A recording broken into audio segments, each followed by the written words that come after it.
Hi guys, my name's Nick.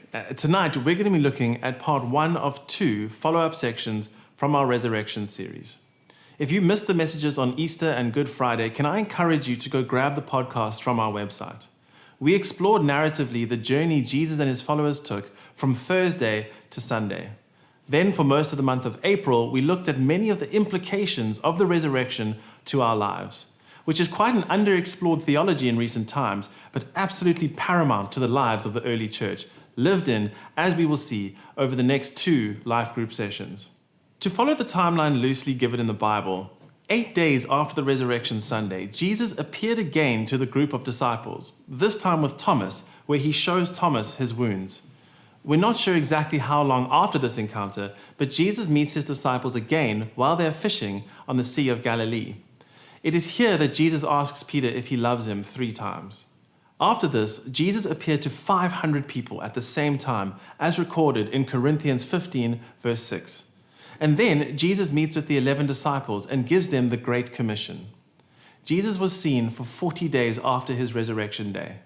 He tells his disciples again to wait in Jerusalem for the promise of the Father, meaning the Holy Spirit. Then Jesus led his followers out to the Mount of Olives. He blesses them and then ascends to God. So why is the ascension significant? Well, it was Jesus returning to his Father finally. So it signaled the end of his earthly ministry. His period of human limitation was at an end.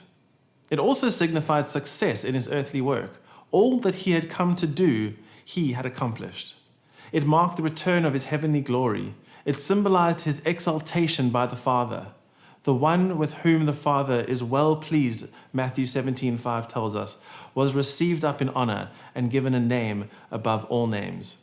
It also allowed him to prepare a place for us, as he promised in John 14, verse 2.